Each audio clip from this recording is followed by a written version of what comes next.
Hello, everybody. Welcome to the Equine Touch studio. We've had a little bit of a break and we've just finished our conference, which has been fantastic.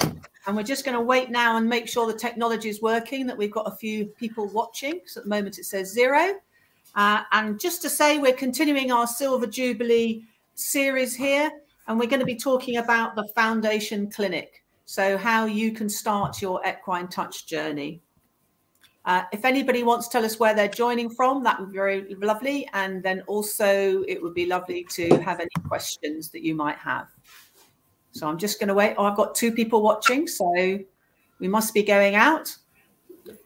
So if we just, if we start, yeah, let's go for it now. So just to say, I'm joined today by Lynn, our senior UK instructor, and who's brought ET to the UK 25 years ago, which is why we're celebrating our Silver Jubilee this year.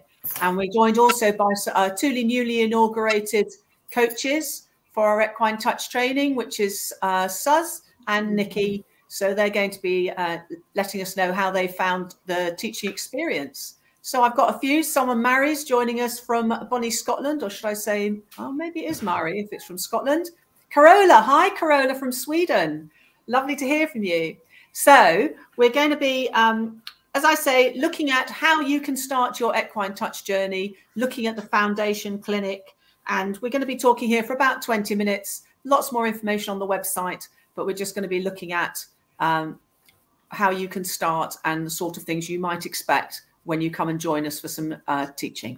So Lynn, I know you love teaching Foundation. So just tell us why you love it so much. Well, the basic body balance is the essence of the Equine Touch. It is about a reset button. You will always use it, and you will then do an area of concern procedure when the body balance tells you what's going on. But the body balance is the basis of everything, and you can learn that in 2 days. This is why we have the coaches. They can do a 2-day course. People can do a 2-day course, and they actually have that basic body balance under their belts to go and work with their own horses. And the fantastic thing is you can go home after those 2 days and you really are making a difference. And that's the thing we actually see on the courses. People are making a difference whilst they're learning, which they don't often appreciate. They think they feel so cat-handed. They think they can't possibly be doing anything, but they are making a difference right that as soon as they come to the horses. Absolutely. The horses, people can't believe that even at the end of the first day that they can see reactions in the horses. And the actual reason for doing it, just to help your horse, really. Yeah. So we're just looking here. We start with our Foundation Clinic, and this sits within the, this is a busy slide, but it's just to show you there is a practitioner route with 3 stages. But ultimately, Lynn, we're really looking to teach people to help their own horses, aren't we? That was the main reason to have these girls, that we've got 5 currently, Foundation coaches, because they will just teach the foundation level at this stage. And they are spread around the country so that we have a better access to people, that they don't have to travel so far to be able to learn for their own horses. Yeah, yeah. And Nikki and Suz, how have you found the experience of teaching? Because you've just been doing that this year, really, haven't you? Yeah, since May, I think. Was it then? Was it May? Around May time? I think it was April, Nikki, and you've done so well since then. Thank you. Yeah, I absolutely love it. I just can't get enough of it. I don't know, I just get such a buzz from seeing people learning how I learn as well. And I think it probably brings back memories for me when I was starting off and enjoying those new experiences, learning something that's quite intricate, and you feel like you really achieved something by the end of it as well. And I just love seeing that with people and getting that feedback from them, and helping them with their journey. And we're seeing your setup here for your human thing, because we learn the move on the human first, don't we, before we transfer it to the horse. So have you found that tricky? Because that's one of the most tricky parts I always find, is trying to help people, you know, start using their hands in a different way and feel through their bodies, you know? I'm finding that I'm learning a lot of different ways of explaining something that I know how to do. Yes. Because I've been doing Equine Touch for 16 years now, I think. Yeah. I always wanted to teach it, and then I had a career break. My career break are now 11 and 8 years old. And coming back to it, you know, it's just part of my life. I can rock and do equine touch without thinking about it, but it's really brought it home to me, teaching people for the first time that you can get all up in your head that it might be complicated, but actually it's a really simple thing to do. And this weekend I was teaching, and the people were finding that they were feeling calmer doing it as well. They said, not only am I helping the horses, but actually I feel better because I'm in my body and I'm thinking about my breathing, thinking about where my feet are. And it's a little bit like having a riding lesson where it can feel like there's a lot of things to think about. But when I'm actually just doing it and in the zone, it's a wonderful feeling. And I really appreciate that. It's definitely a state of mindfulness for yourself, isn't it? When you're doing it yourself, because you're doing almost a whole body scan as you go through those moves. It's just, you know, helps both of you and the horse 100%. I think it puts you very much in the present moment, because you have to be in the here and now when you're working with that horse. And it's always very obvious. I always think, like you can see here, Nikki, you teaching the pop the cap, the stifle move, which is one of our more intricate moves. And when people are a little bit worried about something, the horse picks it up immediately. When somebody starts getting a bit worried about what's going to happen there, and the horse starts shifting about, you know. So it's really interesting. It really brings home to people how much their mental state is affecting their horse. And actually, on the pop the cap move, that was one move that I struggled with the most as you know, going through my studies to become a practitioner, because I was so worried that the horse would kick out because it's a sensitive area. And something that Kate Prowse taught me, which is I've stood by since, and something I can now give to my students if they feel the same, was about grounding myself and just taking a few breaths. You know, I'm here to help. I'm not going to hurt you. Thinking that in my head towards the horse. And those simple things is what got me over that mental block with the stifle moves. And it's helped me so much. So I'm glad I can now pass that information on to my students as well. And of course, with the stifle move, you have that the way that Jock always taught it was to set yourself up to succeed. So, you know, the way that you approach the horse, it's the breathing, it's working from your center. You work with the back of the hand on the outside of the leg, the palm of the hand on the inside of the leg. The horse then accepts. So you've desensitized the area. You're setting yourself up for a win-win situation there. And I think what you were saying there, Nikki, about that you're here to help the horse. As an owner, coming with that different mindset, it creates a whole different experience for them with their own horse. Yeah. Have you found that, Suz, over the years? Yeah, yes, because it's a whole different way of being with your horse. One of the students came specifically this weekend because she's got a slightly complicated little sensitive cob. And she said, you know, I've seen one of your other students, she works on the same yard as her. I've seen her doing it. I've seen how much it helps horses, but actually I'm just here for my horse so that I can be with him in another way. And he can see that my touch is a lovely thing, and to help really deepen that relationship. Yeah. Which I hadn't thought about that way. I've been a practitioner for so long. I've been, you know, busy helping other people's horses. It's been really interesting to bring it back home and think, you know, how can I do it just for my horses? And then to watch my horses taking on the role as teaching horses and being like, oh, let me just move my front leg so you can get into my tricep, because then you can do it so much. Yeah, that's better. Thank you very much. I always think it's interesting when you get even a student coming and working on your own horse, that your horse is giving them different things, because it's a different energy, a different relationship coming to things. Sometimes they go, oh, it's not you again, but someone else comes into the fray, and they really enjoy themselves. So are these your horses, Nikki, that you've got here, or are you working at a yard or something? This is the yard where my horse lives. So I have one horse, which is Clive. So he's my main guy. And yeah, the other horses in the pictures are either yard owner horses or livery horses who kindly let me use them for the classes. And they just love it. It's brilliant. And they're all different as well. So it's nice to have that variety, especially for the people who, you know, let's say somebody has a typical cob at home, but they get to work on an Anglo-Arab, totally different. And it's just a nice way to develop your touch, your feel by doing that as well. Mm-hmm.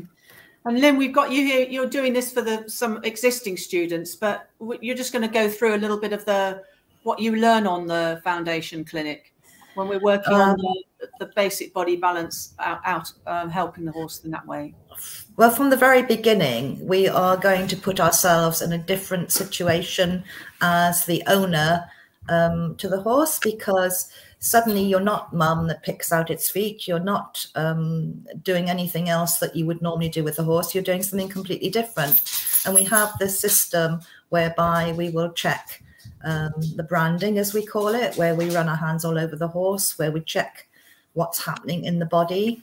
And we then pick the feet up in a completely different way. So the horse begins to recognize from the very beginning that we're not doing something normal, and it does put them into the equine touch receiving mode. Here, we're just looking at the hindquarter procedure. And, you know, it's not hard to learn this, because as you saw there, that was between two bony landmarks. We did the move there between the point of the hip and straight along to the seat bone at the back. So you don't have to learn anatomy in order to learn to help your horse. Yes, and that's one of the joys, really. You know, in the manual, you know, you have all the information there, fully illustrated. It's presented in a number of different ways. And I always think the first thing I always like to say to my students is my job here is to help you feel confident enough when you go home with the manual that you can then make a start and carry on on your own, because we've covered, you know, everything you're going to learn is in that manual, you know. The manuals are so thorough because Jock was the instinctive body worker. And of course, when he was joined by Ivana, who's a veterinarian and an anatomist, we actually get the meat, if you like, put on the bones of Jock's work. And we learn the anatomy by default, because you realize that if you make the move from here to here, these are the muscles you're moving over. Mm-hmm. Mm-hmm. And I suppose the other thing, just to mention, I know we've done it in other videos, but for this one, we're working holistically. So we're looking at the body as a whole. We're not focusing on any particular issue with the animal. We're just helping the whole horse to start relaxing and being able to release tension. Yeah, and that's really relevant because, you know, none of us are vets.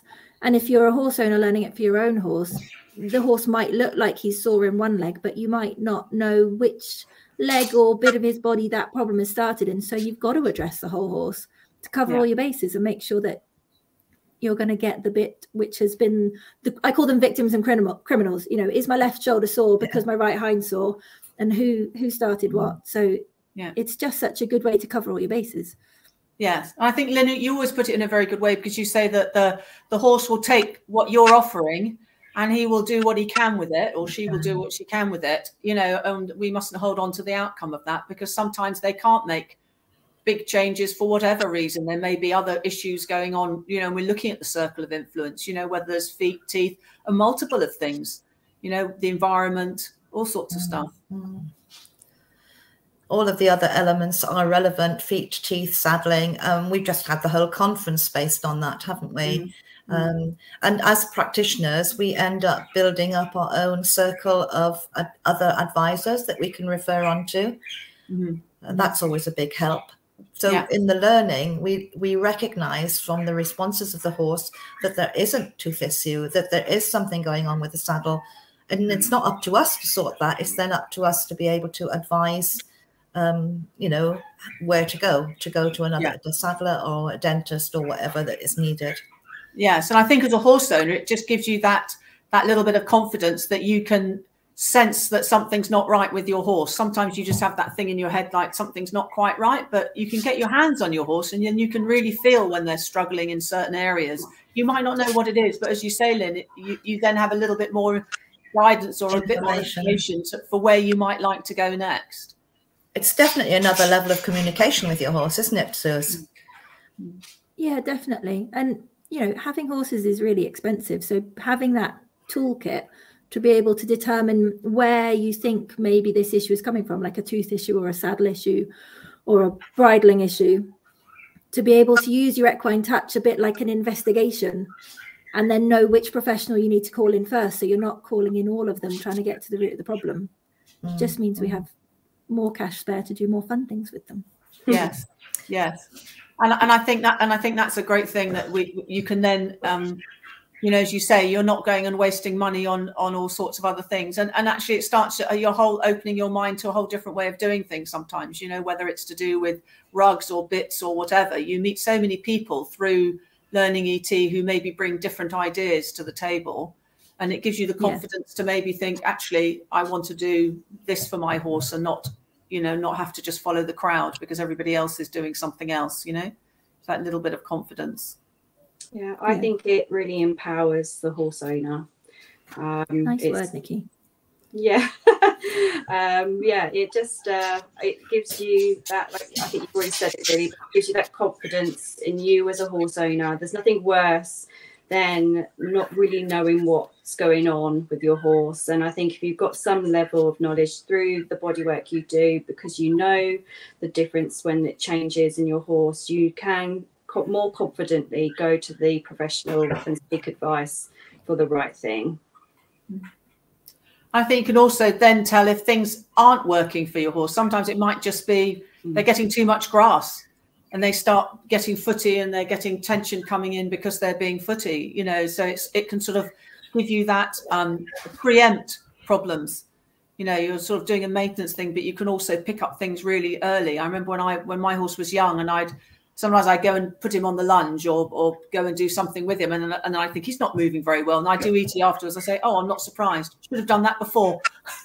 You know, he would have had an easier time of it, you know, rather than wait until after I'd twigged that maybe something wasn't quite comfortable for him.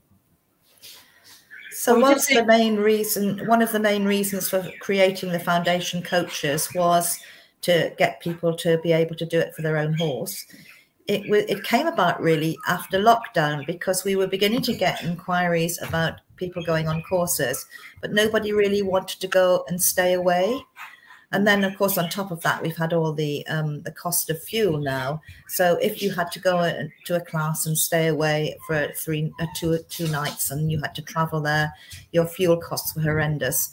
So if we can go to an area and go large, if you like, so that we can spread out the net. We had 7 UK instructors, but, you know, by these 5 girls, and we've got another 5 coming along, hopefully, we can spread that out and people can have more easier access and learn in a weekend. Mm-hmm. Mm-hmm. And then they can always build on that if they want to continue their training. Whether they decide to be practitioners or not doesn't really matter. You can still take the courses. The actual content is exactly the same. We don't. Everybody joins in on the same thing, and we do review days and things like that where people can catch up and practice again. So it's very much an ongoing.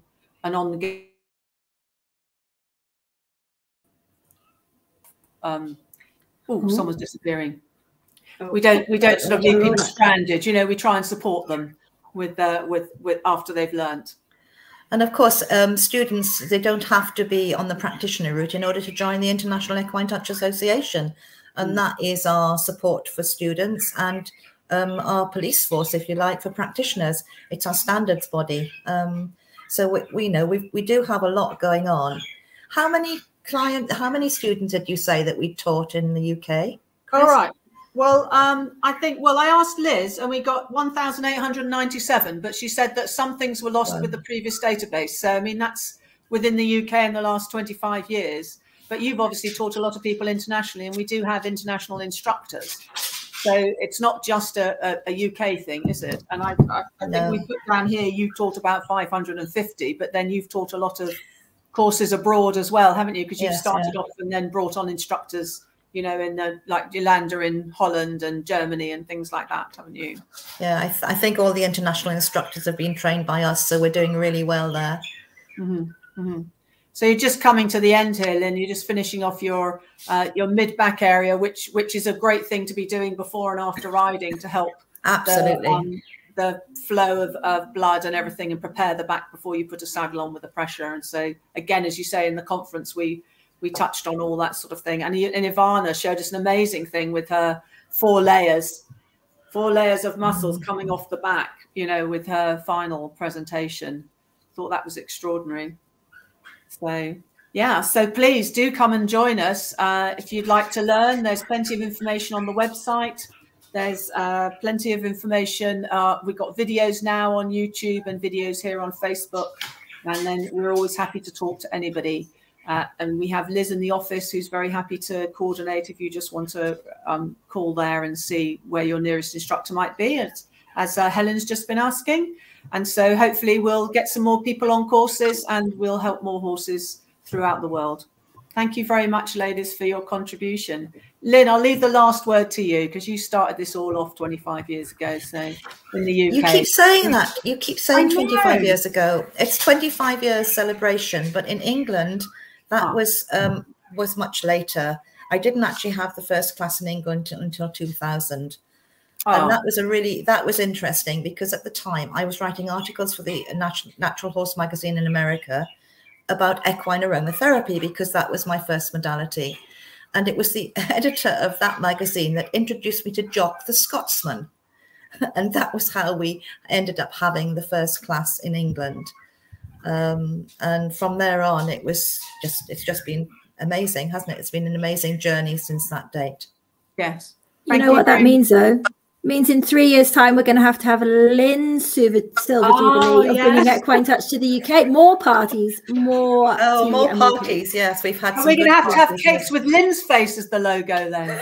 Oh yes, you really want that? Not. Well, thank you very much. Thank you very much for everybody tuning in, and we would love to see you come and learn Equine Touch with us and be able to help your horse. Thank you very much, guys. Thank you. Bye. Bye.